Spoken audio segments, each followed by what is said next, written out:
Won't touch not the anointed. अगर आपने कभी किसी गलत शिक्षा पर सवाल उठाया हो तो हो सकता है आपको ये लाइन तुरंत सुनने को मिली हो। Touch not the anointed. मतलब प्रभु के अभिषिक्त को मत छुओ, मतलब सवाल मत पूछो। और जैसे ही ये लाइन बोली जाती है, बाइबल बंद हो जाती है और सोचना पाप बन जाता है और परखना न्याय हो जाता है। और आज हम इस मैसेज में देखेंगे कि क्या ये जो बाइबल वर्स का इस्तेमाल किया जाता है, क्या ये परमेश्वर की चेतावनी है या फिर मनुष्यों के द्वारा बनाया हुआ हथियार है अकाउंटेबिलिटी से भागने के लिए, जो दिल चाहे वो सिखाने के लिए। आज इस वीडियो में हम देखेंगे कि क्या अनॉइंटेड का मतलब होता है कि आपसे कोई सवाल नहीं पूछ सकता। क्या बाइबल में कभी किसी अनॉइंटेड यानी अभिषिक्त को करेक्ट किया गया, और प्रभु यीशु ने झूठे भविष्यवक्ताओं के बारे में क्या कहा। हम देखेंगे कि क्या डिसर्नमेंट यानी परखना, जांचना, क्या ये रिबेलियन है, क्या ये विद्रोह है, क्या ये न्याय करना है। ये जो वीडियो, ये जो आज का मैसेज है, ये किसी डिनोमिनेशन के खिलाफ नहीं, ये किसी संस्था के खिलाफ नहीं, ये किसी चर्च के खिलाफ नहीं, ये किसी व्यक्ति विशेष के खिलाफ नहीं, वरन ये गलत टीचिंग और मैन्युपुलेशन के खिलाफ। तो ये वचन आता कहां से है? वेल, ये आता है भजन संहिता 105 और उसके वचन 15 से। यहां पर लिखा है, touch not my anointed and do my prophets no harm. मतलब मेरे अभिषिक्त को मत छुओ और मेरे नबियों का नुकसान मत करो।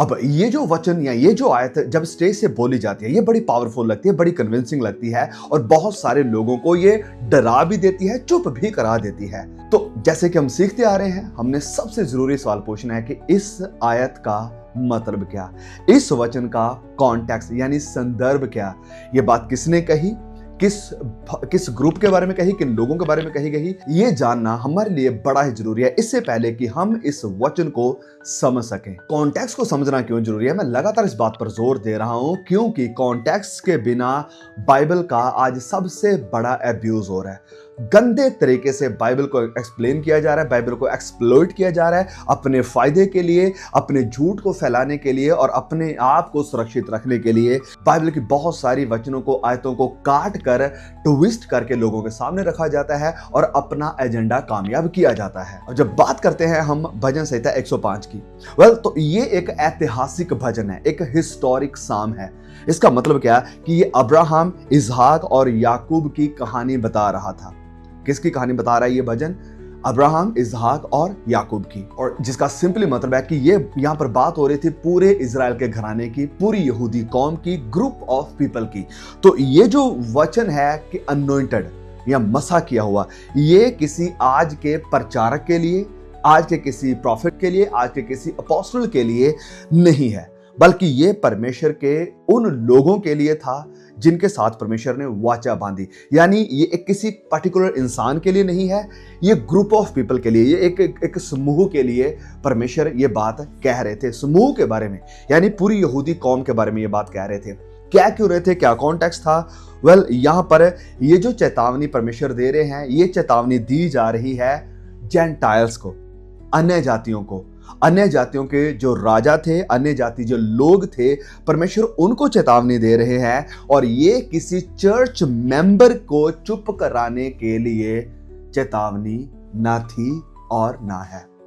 फिर से मैं इस बात को रिपीट करना चाहूंगा कि ये बात परमेश्वर कह रहे थे अन्य जाति राजाओं और लोगों को, अपने कवनेंट यानी अपने यहूदी लोगों के लिए, ये चर्च मेंबर्स के लिए, विश्वासियों के लिए, कलीसिया में आए हुए लोगों के लिए नहीं था कि उनको चुप कराया जा सके, उनको डराया धमकाया जा सके। आज अगर कोई किसी अभिषिक्त को, किसी पास्टर को, किसी प्रचारक को, किसी टीचर को कोई सवाल पूछे, उसकी शिक्षाओं को परखने की कोशिश करे, उसकी शिक्षाओं को वचन से जांचने की कोशिश करे, तो इस टेस्ट को, इस परखने को रिबेलियन यानी विद्रोह कहा जाता है। और सवाल करने को देशद्रोही नहीं, मतलब एंटी क्राइस्ट कहा जाता है, मसीह विरोधी कहा जाता है, मसीह के खिलाफ कहा जाता है। इन्हें सिंपल सी बात शैतान के लोग कह दिया जाता है।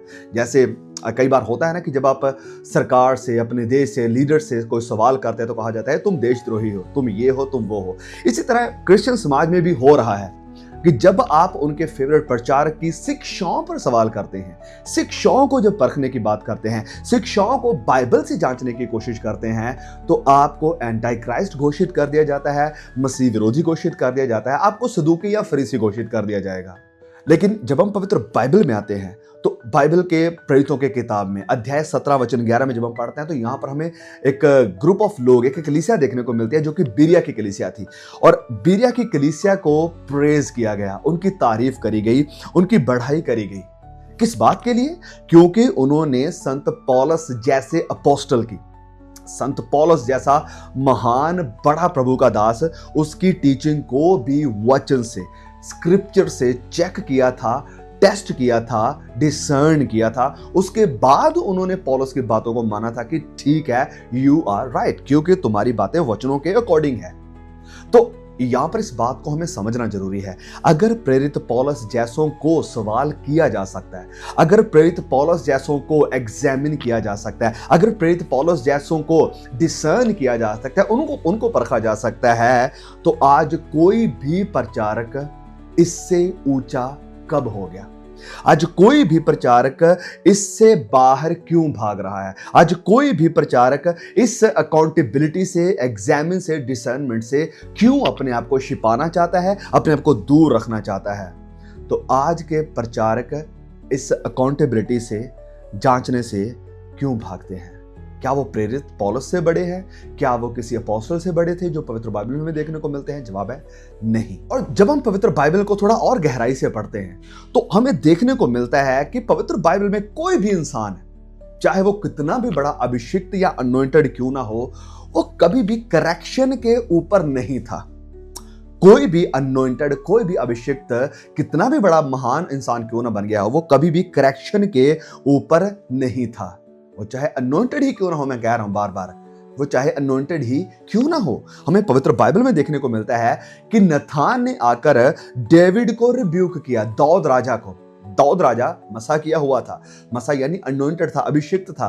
खुद परमेश्वर ने भेजा था शमूएल को कि जा और उसे मसा कर। उस मसा किए हुए ने जब गलती करी, मसा किए हुए ने जब गुनाह किया, मसा किया हुआ जब परमेश्वर के खिलाफ जाने लगा, तो नैथान नबी आता है और आकर इस मसा किए हुए को झिड़कता है, उसे डांटता है, उसे रिब्यूक करता है। हमें क्लियरली देखने को मिलता है।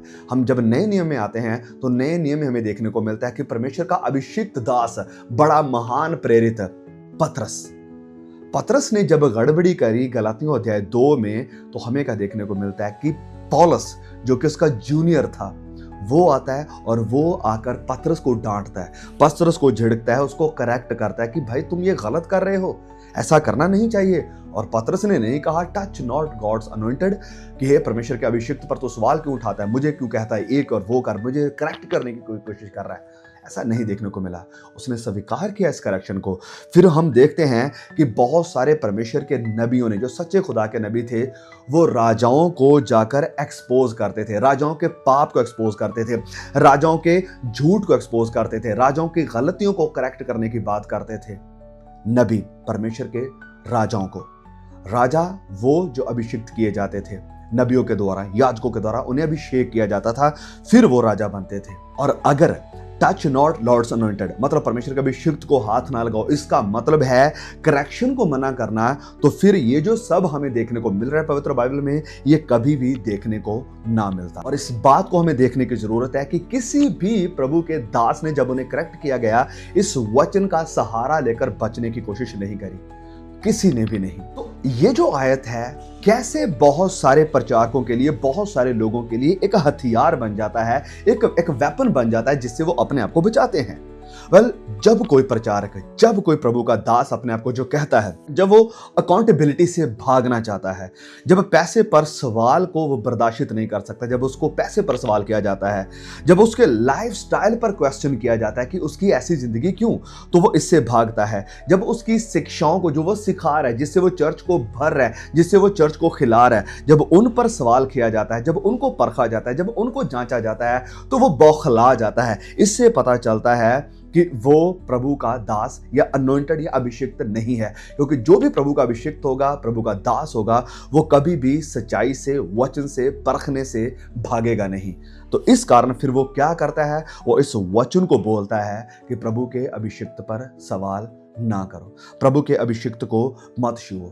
और जब वो ऐसा बोलता है अपने आप को बचाने के लिए, तो समझ लीजिए ये प्रोटेक्शन नहीं है, ये मैनिपुलेशन है। वो लोगों को मैनिपुलेट करना चाहता है, क्योंकि जैसे मैंने कहा, जो सच में परमेश्वर का अनॉइंटेड होता है, जो सच में प्रभु का दास होता है, उसे रोशनी से डर नहीं लगता, उसे सवालों से डर नहीं लगता, उसे टेस्ट से खुशी होती है। उसको जब परखा जाता है तो वो खुश होता है। जब उसके ऊपर सवाल किया जाता है, जब वचनों से उसे जांचा जाता है, एग्जामिन किया जाता है, डिसर्न किया जाता, तो इस बात के लिए वो लोगों को इनकरेज करता है कि हाँ ऐसा करो, मुझे खुशी है कि तुम सच्चे मसीह बन रहे हो, मुझे खुशी है कि तुम बिरिया के जैसे विश्वासी बन रहे हो। वो खुश होगा इस बात से, और पौलुस की तरह इनकरेज करेगा कि मुझे खुशी है कि बिरिया के विश्वासियों ने ऐसा किया।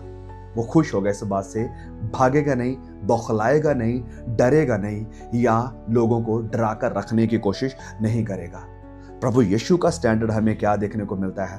प्रभु यीशु ने कभी ये नहीं कहा, नए नियम में हम जब भी पढ़ते हैं पवित्र बाइबल को, प्रभु यीशु ने कभी भी इस आयत का इस्तेमाल नहीं किया, टच नॉट द अनॉइंटेड। प्रभु यीशु को भी लोग आकर सवाल करते थे, प्रभु यीशु के चेलों को भी लोग आकर सवाल करते थे, और कभी भी किसी प्रभु के दास ने नए नियम में इस आयत को हथियार की तरह इस्तेमाल नहीं किया बचने के लिए, वरन प्रभु यीशु ने खुद अपनी जुबान से कहा, प्रभु यीशु ने खुद सिखाते हुए कहा कि झूठे नबियों से सावधान रहो। ये बात प्रभु यीशु ने बार बार रिपीट करी है जब हम सुसमाचारों को पढ़ते हैं। प्रभु यीशु ने साफ साफ कहा कि उनके फलों से तुम उन्हें पहचान लोगे। प्रभु यीशु के मुंह से ये बातें निकली कि भेड़िए भेड़ के कपड़ों में यानी भेड़ के खाल में आते हैं, प्रभु यीशु के मुंह से निकली है। इसका मतलब सिंपली ये है कि डिसर्नमेंट जरूरी है, डिसर्नमेंट परखा जाना जरूरी है।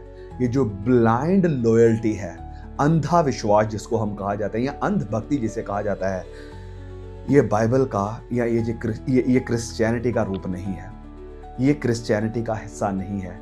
क्रिश्चियनिटी में बहुत बड़ा हिस्सा हमें देखने को मिलता है, स्पेशली नए नियम में, हाँ पुराने नियम में भी, लेकिन स्पेशली नए नियम में, जहाँ पर एग्जामिन करने के लिए, टेस्ट करने के लिए, परखने के लिए, जांचने के लिए कहा गया है, बार बार कहा गया है। प्रभु यीशु ने भी किया और उसके चेलों ने भी सावधान किया है। तो सवाल यहाँ पर ये नहीं है कि कौन परमेश्वर का अनॉइंटेड है।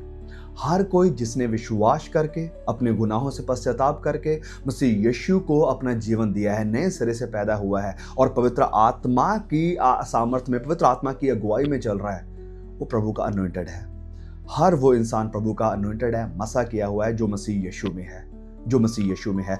तो सवाल मैं कह रहा हूं ये नहीं कि कौन अनॉइंटेड है, सवाल ये है कि जो भी बंदा प्रचार कर रहा है, क्या वो वैसा ही प्रचार कर रहा है जैसा पवित्र बाइबल में लिखा हुआ है? क्योंकि सच्चा अनॉइंटेड, प्रभु का दास, प्रभु का सेवक कभी भी वचन के बाहर नहीं है, कभी भी वो वचन के ऊपर नहीं है। और जब वो वचन के बाहर नहीं है, जब वो वचन के ऊपर नहीं है, तो कभी भी उसको वचनों से परखे जाने से, वचनों से टेस्ट किए जाने से, वचनों से जांचे जाने से उसे डर नहीं लगता, वो भागता नहीं है परमेश्वर के वचनों से।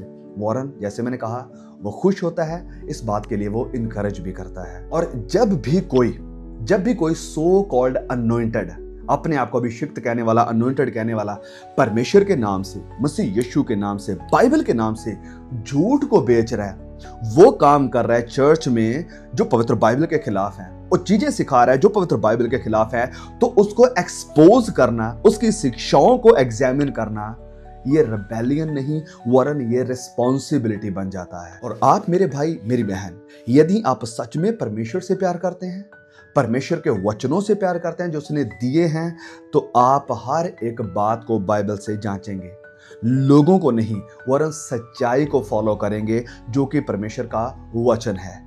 क्योंकि आखिरात में, न्याय के दिन, क़यामत के दिन हम किसी प्रचारक के सामने खड़े नहीं होंगे, हम दुनिया को बनाने वाले परमेश्वर के सामने खड़े होंगे और जवाब देंगे हर एक बात के लिए, और वचनों के द्वारा हमें परखा जाएगा, हमारा न्याय होगा, पवित्र बाइबल ऐसा कहती है। सो आज के बाद कोई भी इस वचन को इस्तेमाल करके आपको डराने की कोशिश करे कि परमेश्वर के अभिषिक्त को टच ना करो, तो सच्चाई आप समझ गए हैं, सच्चाई आप जान गए हैं कि उस आयत का सबसे पहले मतलब क्या है। ये किसी आज के प्रॉफिट के लिए, ये किसी आज के प्रचारक के लिए नहीं थी, वो यहूदियों के लिए, एक पूरे ग्रुप के लोगों के लिए थी। मतलब कि आज वो पूरे मसीहों के लिए भी हम फिर कह सकते हैं, अगर उस आयत को लेना भी है। दूसरी बात, वो अन्य जातियों के लिए थी कि अन्य जाति लोग परमेश्वर के लोगों को मारे ना, उनको किसी तरह का नुकसान पहुंचाने की कोशिश ना करें। फिर तीसरी बात हमने जो देखी वो सीखी वो ये है कि प्रभु के दास जो अनोइंटेड थे, जिन्हें अनोइंट किया गया था, जिन्हें मसा किया गया था, वो करेक्शन के ऊपर नहीं थे। उनको भी करेक्ट किया गया जब उन्होंने गड़बड़ी करी, जब उन्होंने गलती करी, चाहे पुराने नियम में हो चाहे वो नए नियम में हो। और हर कोई प्रभु का दास जो इस करेक्शन से भागता है, जो जांचने से भागता है, जो टेस्ट से भागता है, जो वचन की शिक्षाओं से भागता है, समझ जाएं वो इस वचन को हथियार की तरह इस्तेमाल कर रहा है, लोगों को मैनिपुलेट करने के लिए, परमेश्वर की सच्चाई बताने के लिए नहीं। प्लीज इस मैसेज को, इस वीडियो को जरूर शेयर करें, बहुत सारे भाई बहनों तक पहुंचाएं, चर्च मेंबर्स तक पहुंचाएं, अपने ग्रुप्स में शेयर करें, ताकि ये सच्चाई बहुतों तक पहुंचे और लोग बिना डर के, बिना गुलामी के, बिना बंधुआई के आजाद स्वतंत्र होकर परमेश्वर की आराधना कर सकें, परमेश्वर की महिमा कर सकें और वचनों में मजबूत हो सकें। And I will see you all again. आमीन।